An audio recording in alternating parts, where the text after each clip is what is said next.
kan yang dihadirkan. Tapi yakin nanti pada ahli bahasa, ahli agama, pasti akan sebaliknya. Ahli agama itu bukan penodaan. Makanya Pak Ahok menghadirkan, kan itu udah fakta. Bahwa ada orang-orang oknum tertentu yang sering menggunakan ayat-ayat itu untuk kepentingan pilkada, kepentingan pemilu. Nah, ditunggangi lah ya. Bisa digunakan kan, tapi terbukti kan tidak berlaku di Belitung berarti. Atau misalkan di wilayah Indonesia bagian timur kayak kemarin. Tuh, ayat ini tidak berlaku, katanya jangan pilih pemimpin yang misalkan kafir dalam tanda petik kan, terbukti pemimpinnya terpilih didukung oleh kelompok yang mengatakan dalil itu. Nah ini untuk dibuktikan di persidangan gitu kan, apakah pernyataan lagi Pak Ahok ini sengaja atau tidak, itu aja persoalannya. Maka saya bilang kalau saya jadi hakimnya sebentar, karena saya sengaja tidak, saya kan udah hakim garis.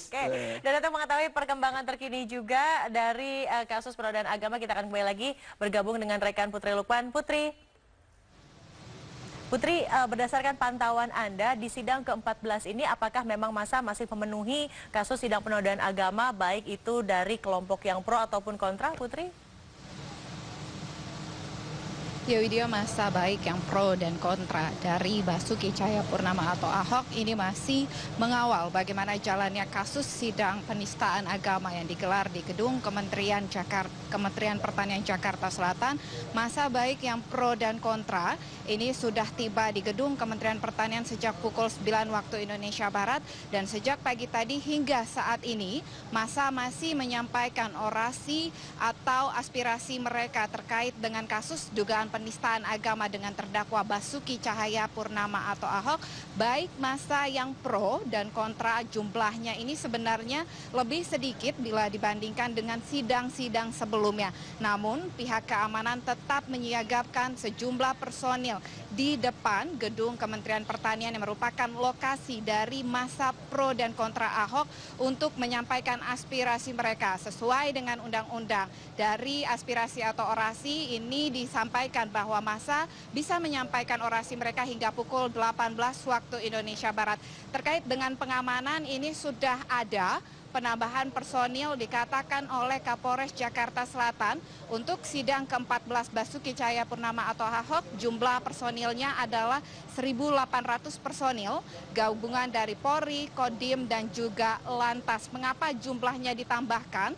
Dikatakan oleh Iwan Kurniawan yang merupakan Kapolres Jakarta Selatan sebagai bentuk peningkatan eskalasi pengamanan. Namun untuk pengamanan tetap berlapis, ada 4 ring yang diberlakukan oleh tim Polri gabungan Kodim dan Lantas.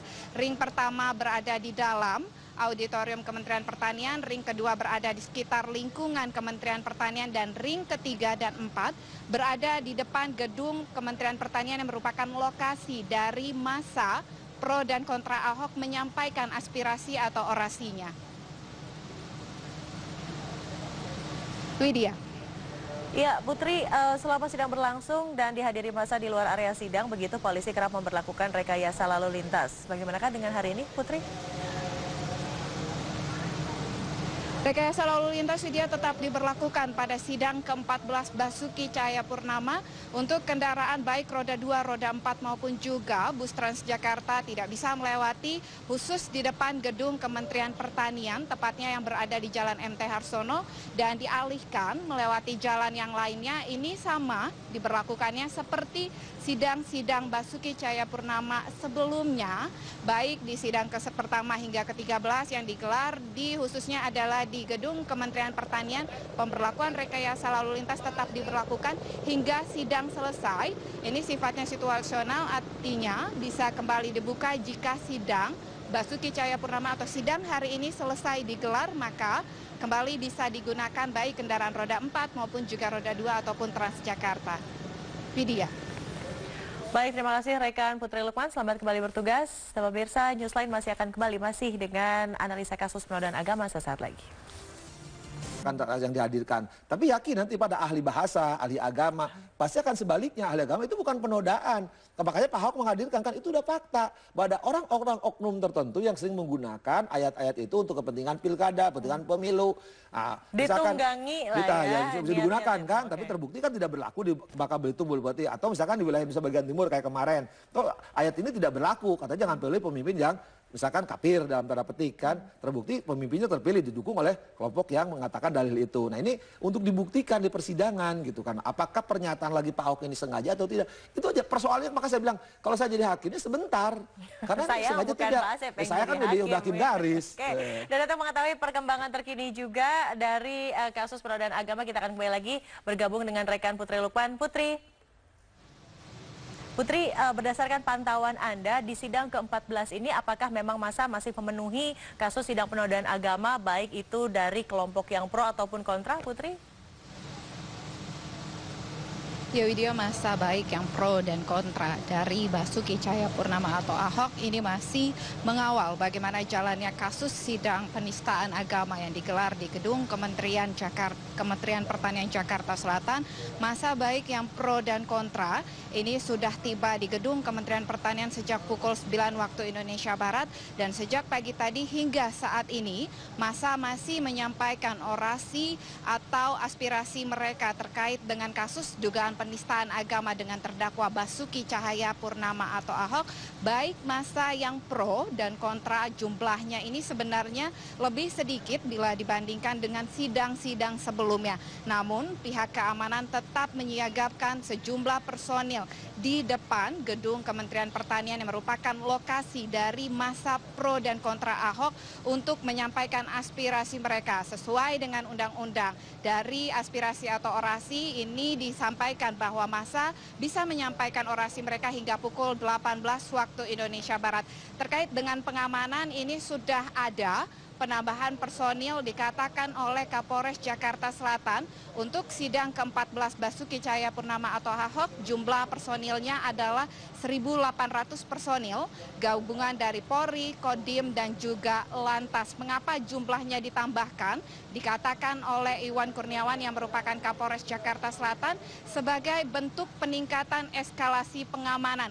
Namun untuk pengamanan tetap berlapis, ada 4 ring yang diberlakukan oleh tim Polri gabungan Kodim dan Lantas. Ring pertama berada di dalam auditorium Kementerian Pertanian, ring kedua berada di sekitar lingkungan Kementerian Pertanian, dan ring ketiga dan 4 berada di depan gedung Kementerian Pertanian yang merupakan lokasi dari massa pro dan kontra Ahok menyampaikan aspirasi atau orasinya. Widya. Ya, Putri, selama sidang berlangsung dan dihadiri massa di luar area sidang, begitu polisi kerap memberlakukan rekayasa lalu lintas. Bagaimanakah dengan hari ini, Putri? Rekayasa lalu lintas Widya tetap diberlakukan pada sidang ke-14 Basuki Cahayapurnama untuk kendaraan baik roda 2, roda 4 maupun juga bus Transjakarta tidak bisa melewati khusus di depan gedung Kementerian Pertanian, tepatnya yang berada di Jalan MT Harsono, dan dialihkan melewati jalan yang lainnya. Ini sama diberlakukannya seperti sidang-sidang Basuki Cahayapurnama sebelumnya, baik di sidang pertama hingga ke-13 yang digelar di khususnya adalah di gedung Kementerian Pertanian. Pemberlakuan rekayasa lalu lintas tetap diberlakukan hingga sidang selesai. Ini sifatnya situasional, artinya bisa kembali dibuka jika sidang Basuki Cahayapurnama atau sidang hari ini selesai digelar, maka kembali bisa digunakan baik kendaraan roda 4 maupun juga roda 2 ataupun Transjakarta. Widya. Baik, terima kasih rekan Putri Lukman. Selamat kembali bertugas. Dan pemirsa, Newsline masih akan kembali dengan analisa kasus penodaan agama sesaat lagi.